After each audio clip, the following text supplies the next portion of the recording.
அட என்னப்பா இது, இந்த படத்துல இப்படி ட்விஸ்டுக்கு மேல ட்விஸ்டா வச்சிருக்கீங்க. 2023ல ரிலீஸ் ஆன ஒரு கன்னட படம் தத்சமா தத்பவா. இந்த படம் ஒரு கிரைம் த்ரில்லர் மிஸ்டரியான படம். படத்தோட ஒன்லைன் என்னன்னு பார்த்தா, ஹீரோயினோட ஹஸ்பண்ட் 18 வருஷத்துக்கு முன்னாடி காணாம போயிருப்பாரு. அது அந்த டைம்ல ஒரு பெரிய கேஸா போயிட்டு இருந்தது. அப்புறம் அந்த கேஸ க்ளோஸ் பண்ணிட்டாங்க. இப்போ அந்த கேஸ் ஃபைல ஹீரோயினோட பொண்ணு 18 வருஷம் கழிச்சு படிக்கிறான். அப்படி அந்த பொண்ணு படிக்கும் போது அவங்க அம்மாவை பத்தின பல உண்மைகள் அவளுக்கு தெரிய வருது. இதுக்கு இடையில மேத்யூன்னு சொல்லி ஒருத்தன் வருவான் பாருங்க. அவன் வந்த அப்புறம் இந்த ட்விஸ்ட நம்ம எதிர்பார்த்திருக்கவே மாட்டோம். அந்த அளவுக்கு ஒரு பெரிய ட்விஸ்ட் எடுத்து விடுவானுங்க. அப்புறம் கடைசியா பார்த்தா இந்த கேஸ பத்தின டீடைல் பாதிதான் இந்த கேஸ் ஃபைல்ல இருக்கு. அப்போ ஹீரோயினோட பொண்ணுக்கு டென்ஷன் ஆகிருது. நீதி கதையை தெரிஞ்சுக்கணும்னு அவங்க அம்மா கிட்டே போய் கேட்டுறா. அப்படி போய் நீதி கதையை கேட்டா அவங்க ஒரு பெரிய ட்விஸ்ட் எடுத்து விட, அப்புறம் இது எல்லாத்துக்கும் மேல கடைசியில ஒரு பெரிய ட்விஸ்டா வைப்பாங்க பாருங்க. அதை நீங்க எதிர்பார்த்திருக்கவே மாட்டீங்க. அப்படி ஒரு ட்விஸ்ட். இப்போ ஃபுல் மூவியை ஸ்டார்ட்டா பாத்துறலாம். படத்தோட ஸ்டார்டிங்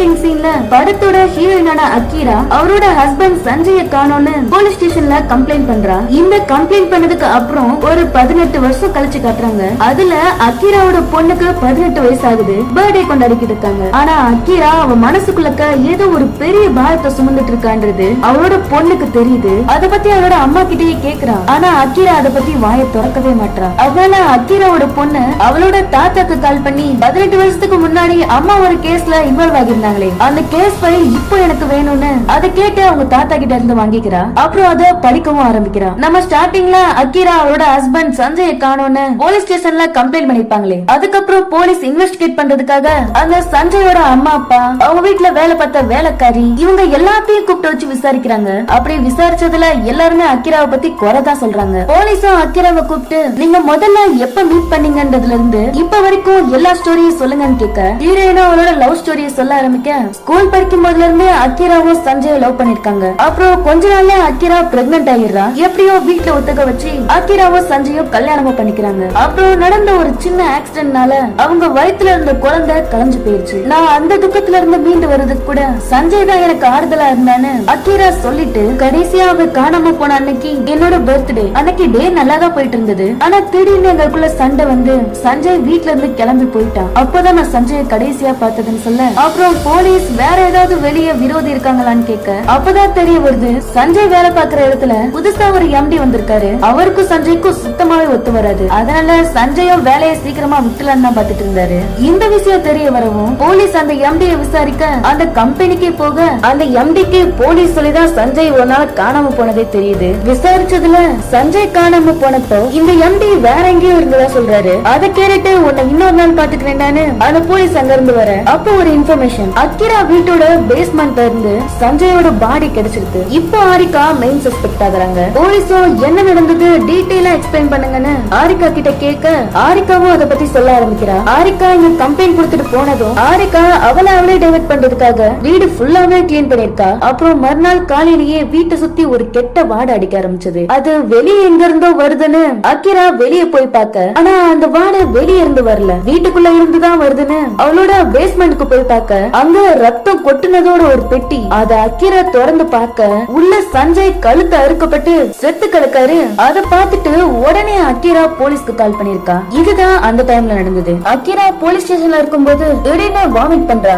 அப்ப போலீஸ் கிட்ட அவ பிரெக்னன்ட் ஆகிறதாவும் சொல்றா. ஆனா போலீஸ்க்கு ஒரே ஆச்சரியம். அக்கீராக்கு ஃபர்ஸ்ட் டைம் மிஸ்கரேஜ் ஆனதும் அவளுக்கு குழந்தை பிறக்க சான்ஸ் இல்லன்னு டாக்டர் சொல்லிருப்பாரு. ஆனா ஏதோ ஒரு மிராக்கல்னால அக்கீரா 4 months பிரெக்னன்ட்டா இருக்காங்க. சரி அதெல்லாம் போட்டோன்னு போலீஸ் திரும்பவும் அக்கீராவை விசாரிக்க ஆரம்பிக்க, அப்போ அக்கீரா இன்னொரு உண்மையை சொல்றா. அவ பர்த்டே அன்னைக்கு சஞ்சய் மட்டும் கோச்சிட்டு போல. சஞ்சய் போனதும் அக்கீரா அவ கார் எடுத்துட்டு ஸ்ட்ரைட்டா போயிட்டே இருந்திருக்கா. அப்படி போயிட்டே இருக்கும்போது திடீர்னு எதிரில இருக்கிற டாக்ஸி இடிச்சுதா. அப்புறம் ஆரிகாவோட கார் ஸ்டார்ட்டே ஆகல. எதிரில ஒரு டாக்ஸி இடிச்சாலே அந்த டாக்ஸிக்காரர் தான் ஏதோ பாவம் பார்த்து ஆரிகாவோட காரை சரி பண்ணிருக்காரு. இந்த ஆக்சிடென்ட்ல திரும்பவும் அவ குழந்தைக்கு ஏதாவது ஆயிருக்குமோன்னு பயந்து ஹாஸ்பிடல் போய் ஃபர்ஸ்ட் செக்அப் பண்ணிட்டு வந்திருக்கா. அவ குழந்தைக்கு ஒண்ணு ஆகலன்னு தெரிஞ்சதும் திரும்பவும் வீட்டுக்கு போயிருக்கா. அப்படி வீட்டுக்கு போய் பார்க்கும்போது வீட்டு கதவு திறந்து இருந்திருக்கு. ஆனா சஞ்சய் அங்க இல்ல. எல்லா திங்ஸுமே அப்படியே தான் இருந்தது. அப்புறம் சஞ்சய்க்காக வெயிட் பண்ணி ஆரிகா டைனிங் டேபிள்ல தூங்கிடுறா. காலையில எழுந்திரிச்சு பார்த்தா சஞ்சய் வீட்டுக்கே வரல. அதுக்கப்புறம் தான் எல்லார்கிட்டயும் விசாரிச்சு பார்த்துட்டு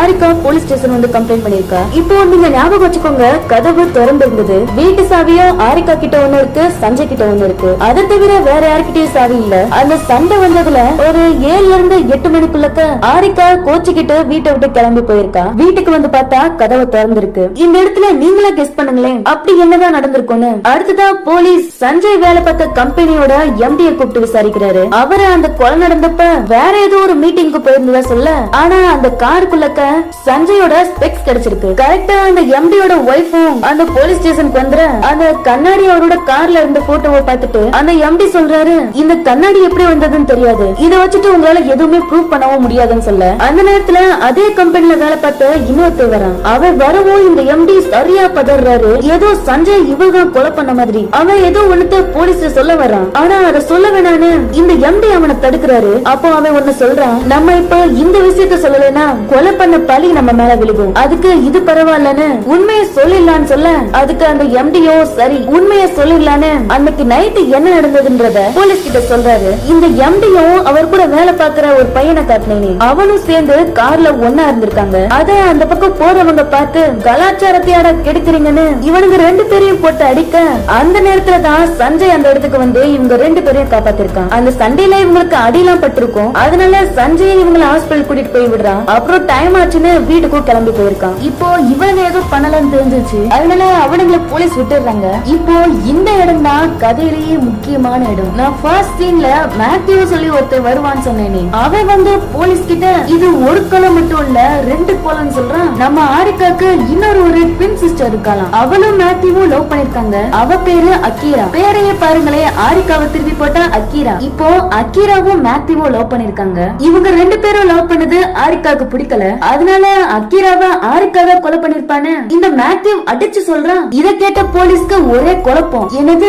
ட்வின் சிஸ்டரா, இது என்ன புது ட்விஸ்டாவா இருக்குன்னு போலீஸ் உடனே ஆரிக்காவை கூப்பிட்டு உனக்கு ஏதோ ட்வின் சிஸ்டர் இருக்காங்கன்னு கேட்க, ஆரிக்கா இல்லவே இல்லன்னு சாதிக்கிறா. அப்புறம் போலீஸ் திரும்பவும் மேத்யூவை கூப்பிட்டு வச்சு விசாரிக்க, அந்த மேத்யூ இது வரைக்கும் ஆரிக்காவோட வீட்டுக்கே போனது இல்லையா. இவங்க ரெண்டு பேரும் கிளப் பப்னு அங்கேதான் மீட் பண்ணிருக்காங்க. திடீர்னு இந்த விஷயம் ஆரிக்காக்கு தெரிய வந்து ஆரிக்கா அக்கீராவை இனிமே மேத்யூவை பார்க்க போக கூடாதுன்னு மிரட்டி வச்சிருக்கா. அதனாலதான் மேத்யூவை பார்க்கவே வரலன்னு மேத்யூ போலீஸ் கிட்ட சொல்றான். அப்புறம் மறுபடியும் ஆரிக்காவை கூப்பிட்டு போலீஸ் விசாரிக்க, எல்லா ஆதாரமும் ஆரிக்காக்கு எதிராக தான் இருக்கு. அதனால போலீஸ் ஆரிக்காவே சந்தேகப்பட்டு கேட்க, அதுக்கு உடனே ஆரிக்கா நான் தான் அந்த கொலை நடந்தப்போ இந்த ஊர்லயே இல்லன்னு சொல்றேன்லன்னு சொல்ல, அந்த போலீஸ் அது இன்னும் ப்ரூவே ஆகலன்னு சொல்ல, அதுக்கு ஆரிக்காவும் ப்ரூவ் ஆகலையா, அப்போ அதை ப்ரூவ் பண்ணுங்க, இப்போ நான் உயிரோட இருக்கிறதே என்னோட குழந்தைக்காக தான், அதை மட்டும் நீங்க ப்ரூவ் பண்ணிட்டீங்கன்னா எனக்கு நானே தண்டனை கொடுத்துக்கிறேன்னு சொல்ல, அதுக்கப்புறம் ஆரிக்கா கொலை நடந்த நேரத்துல வேற ஊர்ல தான் இருந்தாங்க ப்ரூவ் ஆகிருது. கூடல இந்த மேத்யூ வேற எனக்கு ஒரு சான்ஸ் கொடுங்க, ஆரிக்காவும் அக்கீராவும் வேற வேற நான் ப்ரூவ் பண்றேன்னு சொல்ல, உடனே போலீஸும் ஆரிக்காவையும் மேத்யூவையும் கூப்பிட்டு ஒரே இடத்துல வச்சு விசாரிக்க, அக்கீரா கிட்டார் நல்லா பிளே பண்ணுவாப்பல, மேத்யூ அதை போலீஸ் கிட்ட சொல்ல, போலீஸும் உடனே அந்த கிட்டார ஆரிக்கா கிட்ட கொடுத்து பிளே பண்ண சொல்றாங்க. ஆரிக்கா தெரியவே தெரியாதுன்னு சொல்றா. அது மட்டும் இல்லாம இந்த கிட்டார அக்கீராவோட வீட்ல இருந்து தான் எடுத்திருக்காங்க, இந்த கிட்டார யூஸ் பண்ணிட்டு தான் இருந்திருக்காங்கன்னு தெரிஞ்சிருது. அதனால ஆரிக்கா அந்த கிட்டார எடுத்து அவளை வாசிக்க ஆரம்பிச்சிடறா. அதை பார்த்ததுமே மேத்யூ இதுதான் என்னோட அக்கீரான்னு சொல்ல, அதை பார்த்ததும் போலீஸ் அவனை வெளியே எடுத்துட்டு வந்து அவளோட தேவைக்கு மட்டும்தான் உன்னை யூஸ் பண்ணிருக்கான், திரும்பவும் அக்கீரா ஆரிக்கான்னு சொல்லிட்டு அவளை தொந்தரவு பண்ணாதுன்னு மேத்யூவ போலீஸ் அங்க இருந்து அனுப்பி விட்டுற. அப்புறம் சஞ்சய பத்தின இன்னொரு விஷயமும் தெரிய வருது. அவரு வேலை பார்த்த இடத்துல 5 லட்சம் அவரோட கிளைண்ட்ஸுக்கு கொடுக்க வேண்டி இருந்ததா, ஆனா சஞ்சய் கொடுக்கவே இல்லையா. அந்த கேஷ் பேக வேற வீட்டுக்கு கொண்டு வந்து வச்சிருக்காரு, ஆனா அந்த கேஷ் பேக இப்ப காணும். அதனால காசுக்காக தான் இவரை யாராவது கொலை பண்ணிருப்பாங்களோன்னு கேஸ் அந்த பக்கமா மாறுது. அப்புறம் அக்கீரா வீட்டுக்கு வீக்லி ஒன்ஸ் ஒரு மேகசின் வரும். அந்த மேகசின் கொடுக்கறவன் 22ஆம் தேதி நைட்டு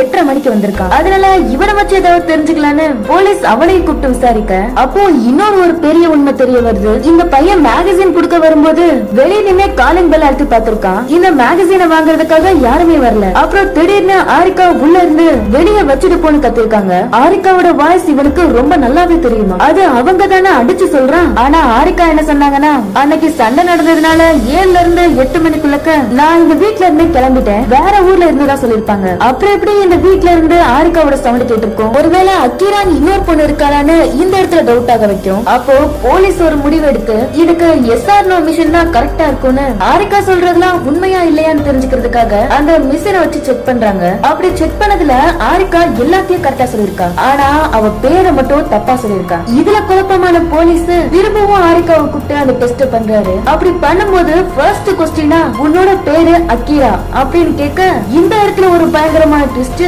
ஆரிகா இங்க இல்லன்னு சொல்ல, ஆனா இவ போய் சொல்றான்றது அந்த மிஷின்ல காட்டுது. இப்போ இங்க இருக்கிறது அக்கீரா, உனக்கு ஒரு ட்வின் சிஸ்டர் ஆரிகா இருக்காங்கன்னு அந்த போலீஸ் கேட்க அதுக்கும் இவ இல்லன்னு சொல்ல, ஆனா போலீஸ் திரும்ப திரும்ப கொஸ்டின் கேட்டுட்டே இருக்க. அப்போ அக்கீரா அழுதுட்டே நீங்க வின் பண்ணிட்டீங்க இன்ஸ்பெக்டர், நான் தான் அக்கீரான்னு ஒரு பெரிய ட்விஸ்ட் அவுத்து விடுறா. அப்போ போலீஸ் அப்போ ஆரிகா வேண்டான்னு கேட்க அதுக்கு அக்கீரா அவ இந்த உலகத்தை விட்டே போயிட்டான்னு சொல்லிட.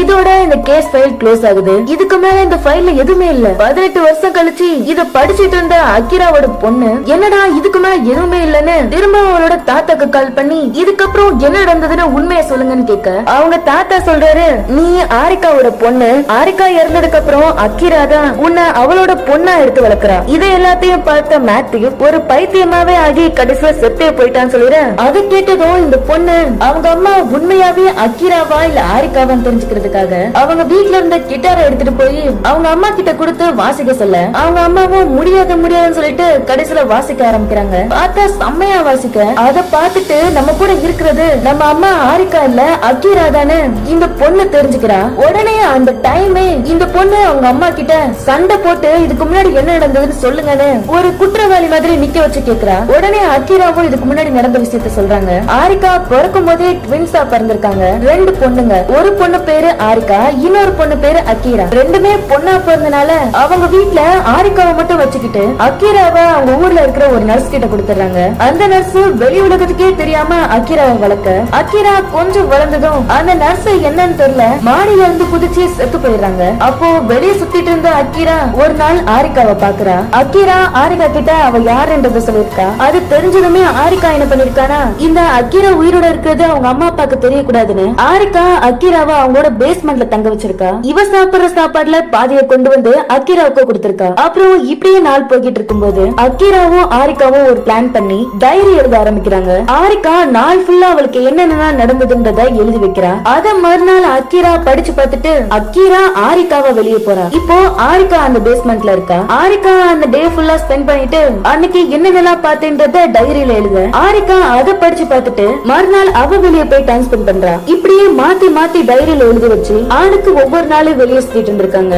ஆரிகா வெளியே இருக்கும்போது அக்கீரா உள்ள இருப்பா, அக்கீரா உள்ள இருக்கும்போது ஆரிகா வெளியே இருப்பா. வெளி உலகத்துக்கு தெரிகிறது ஆரிகா ஒருத்தி மட்டும்தான். இப்படியே டேஸ் போயிட்டு இருக்கும்போது ஸ்கூல் டைம்ல ஆரிகா சஞ்சய பார்த்து லவ் பண்ணிருக்கா. ஆனா இவங்க ஆளுக்கு ஒவ்வொரு நாள்ல வெளியே வராங்க.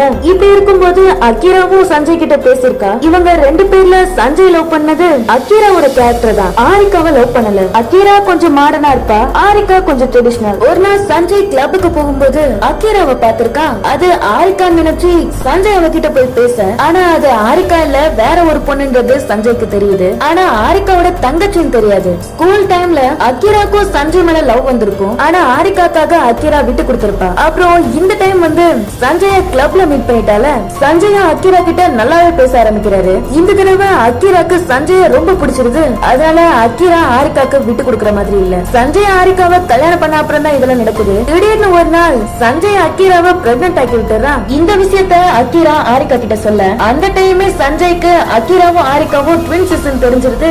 அதுவும் ஆரிகாவோட பர்த்டே அன்னைக்கு சஞ்சய் கூட கொலை பண்ணப்பட்டாரு. அந்த நாள் தான் அன்னைக்கு அதுக்காக தான் சண்டை வந்திருக்கு போல. இந்த சண்டை நடந்த டைம் அக்கீரா வீட்ல இல்ல, சஞ்சய கோச்சிட்டு வீட்டை விட்டு போயிட்டாரு. அப்போ ஆரிகா என்ன பண்ணிருக்கானா அக்கீரா மாதிரியே கொஞ்சம் மாடர்னா ட்ரெஸ் பண்ணிட்டு சஞ்சய் வரவும் அவ முன்னாடி போய் நிக்கிறா. அந்த டைம் சஞ்சய் நான் அக்கீரா ஒன்னதான் லவ் பண்றேன், உங்க அக்கா ஆரிகாவை நான் லவ் பண்ணலன்னு சொல்லிடுறேன். ஆனா இங்க இருக்கிறது ஆரிகா தானே. அவளுக்கு இதை கேட்டதும் கோபம் வந்து சஞ்சய் ஒரு மிரர் கிஃப்டா கொடுத்திருப்பாரு. அதை உடைச்சு சஞ்சயோட கழுத்தை அறுத்துறா. அப்படி கொன்ன டைம் தான் கரெக்டா அந்த அக்கீரா வீட்டுக்குள்ள வந்திருக்கா. அவங்க அக்கா இப்படி சஞ்சய கொன்னதும் என்ன பண்றதுன்னு தெரியாம ஆரிகாவும் அக்கீராவும் சேர்ந்து அந்த பாடிய பேஸ்மெண்ட்டுக்கு கொண்டு போய் உள்ள போட்டு மறைச்சு வச்சிருக்காங்க. அதுக்கப்புறம் மறுநாள் வந்துதான் ஒண்ணுமே தெரியாத மாதிரி ஆரிகா போலீஸ் ஸ்டேஷன்ல கம்ப்ளைண்ட் பண்ணிருக்கா. இப்போ இந்த கதை வந்து அக்கீரா சொல்றது. அக்கீராக்கும் சஞ்சய்க்கும் பிறந்த குழந்தைதான் இந்த பொண்ணுன்றது இந்த கதையில தெரியுது. ஆனா போலீஸ் சைக்காலஜிஸ்ட் வச்சு ஒண்ணு கண்டுபிடிச்சிருக்காங்க. இதுல ஆரிகா மட்டும்தான் உண்மை. ஆரிகாவோட அம்மா அப்பாக்கு அடிக்கடி சண்டை வந்ததுனால ஆரிகா ரொம்ப தனிமையா இருந்தா. அதனால ஒரு பொம்மைய அக்கீரான்னு நினைச்சுக்கிட்டு அது கூடவே கற்பனையில வளர்ந்திருக்கா. அக்கீரான்ற பொண்ணு உண்மையாவே இல்லன்றத சொல்லிடுறாங்க. அவளையும் நம்பிக்கிட்டா அவ ஒருத்தி இல்ல 2 பேருன்னு. இப்படியே வாழவும் ஆரம்பிச்சா. சத்தம் இல்லாம பேசணுன்றதுக்காக நாக்கோட கத்துக்கிட்டோன்னு அக்கீரா அந்த போலீஸ் கிட்ட ஒன் டைம் சொல்லிருப்பா. அக்கீரா ஃபர்ஸ்ட் டைம் சஞ்சய் காணோன்னு கம்ப்ளைண்ட் பண்ண வரும்போது திடீர்னு இந்த நாக்கோட யூஸ் பண்ணிருப்பா. அந்த டைம் அந்த நாக்கோட்ல என்ன சொல்லிருக்கானா, அக்கீரா ஐ நீட் யுவர் ஹெல்ப்னு. அப்புறம் திரும்பவும் அந்த நாக்கோடு கேட்டிருக்கு. அதுல ஆரிகா இட்ஸ் ஆல் யுவர் ஃபால்ட்னு சொல்லிருக்காங்க. அந்த 2 நாக்கோடையுமே ஆரிகா தான் கொடுத்திருக்காங்க. ஆரிகா மைண்ட்ல இப்போ அக்கீரான்னு ஒரு பொண்ணு இருக்கா. 2 பேருமே ஒரே ஆள் தான். ஆனா மைண்ட் மட்டும் 2 விதமா செயல்படுது. அக்கீரா அவ பொண்ணு கிட்ட கதை சொன்னாலே அதுல ஆரிகாவும் அக்கீராவும் சேர்ந்து பண்ண விஷயம் எல்லாமே இவங்க சொல்றதுல ஆரிகா ஒரே ஒரு ஆள் மட்டும் பண்ற மாதிரி கட்டுறாங்க. அப்புறம் அந்த போலீஸ் இன்னொன்னே கண்டுபிடிக்கிறாரு. ஆரிகாவே எல்லாத்தையும் பண்ணிட்டு கார் எடுத்துட்டு ஸ்ட்ரைட்டா போய் சைடுல இருந்த கார் மேல இடிச்சிட்டேன்னு ஒரு விட்னஸ் அவங்களே கிரியேட் பண்ணிட்டு அப்புறம் திரும்பவும் வந்து வாட்ச ஆக்சிடென்ட் ஆன டைமுக்கு செட் பண்ணி வாட்ச உடைச்சு போட்டு வச்சிருக்கா. வேற எந்த எவிடன்ஸும் கிடைக்க கூடாதுன்றதுக்காக 3 நாள் கழிச்சு நம்ம கிட்ட பாடி கிடைச்சிருக்கு வந்து சொல்லிருக்கா. வீட்டை வேற கிளீன் பண்ணிருக்கா. மர்டர் பண்ண வெப்பன்ஸ் டிஸ்போஸ் பண்ணிருக்கா. சஞ்சயோட ஆபீஸ் கேஸ அவளே மறைச்சு வச்சுட்டு நாடகம் ஆடி இருக்கா. இப்போ ஆரிகா அவங்களுக்குள்ள இல்ல. ஆரிகா அவங்கள விட்டுட்டு எங்கேயோ போயிட்டா. அக்கீரா மட்டும் தான் இருக்கான்னு அக்கீரா நம்பிட்டு இருக்கா. இது எல்லாத்தையுமே போலீஸ் கண்டுபிடிச்சிட அப்புறம் ஆரிகாவை மனநல ஹாஸ்பிட்டல்ல சேர்த்துட்டு போலீஸ் கேஸையே க்ளோஸ் பண்ணிடுறாங்க. இங்க இந்த ஆரிகாவோட பொண்ணு அவங்க அம்மா சொல்றதுதான் உண்மை நினைச்சிட்டு அவங்க அம்மா கிட்ட சாரின்னு கேட்டு அழுது எப்பவும் போல நார்மல் லைஃப் வாழ ஆரம்பிக்கிறாங்க. அப்புறம் ஆரிகாவோட பொண்ணு ஸ்கூலுக்கு போனதும் ஆரிகா ஒரு டைரி எழுதிட்டு இருக்கா. அப்படி எழுதிட்டு இருக்கும் போது மிரர் பின்னாடி இருந்து ஒரு நாக் சவுண்ட் கேக்குது. அது கேட்டதுமே ஆரிகா எந்திரிச்சு போய் அதை ஓபன் பண்ணி உள்ள போறா. உள்ள போனதும் ட்ரெஸ் சேஞ்ச் பண்ணிட்டு திரும்பவும் வெளியே வரா. இப்போ இந்த இடத்துல என்ன காட்டுறாங்கன்னா ஆரிகாவும் அக்கீராவும் ஒரே ஆள் தான். 2 பேருமே ஆரிகாவோட மைண்ட்ல தான் இருக்காங்க. ஆரிகா இன்னுமே அக்கீரா நம்ம கூடயே தான் இருக்கான்னு நினைச்சுக்கிட்டு இருக்கா. இன்னுமே ஆளுக்கு ஒவ்வொரு நாள்ன்ற மாதிரி லைஃப் தான் வாழ்ந்துட்டு இருக்காங்க. இந்த விஷயத்த கடைசியா காட்டிட்டு இந்த படத்தையே முடிக்கிறாங்க. இந்த படத்தை உங்களுக்கு புரியுற மாதிரி சொன்னேனா இல்லையான்னு தெரியல. ஆனா என்னால முடிஞ்ச அளவுக்கு எக்ஸ்பிளைன் பண்ணிருக்கேன். இந்த மாதிரி நிறைய மூவிஸ் நீங்க பார்க்கணும்னு நினைச்சீங்கன்னா இந்த வீடியோக்கு ஒரு லைக் பண்ணி நம்ம சேனலை சப்ஸ்கிரைப் பண்ணிக்கோங்க. அப்படியே பக்கத்துல இருக்க பெல் ஐகானை கிளிக் பண்ணி ஆல் ஆப்ஷன் கொடுத்துருங்க. அப்பதான் நம்ம போற எல்லா வீடியோஸும் உங்களுக்கு அப்பப்ப நோட்டிபிகேஷன்ல வரும். அடுத்து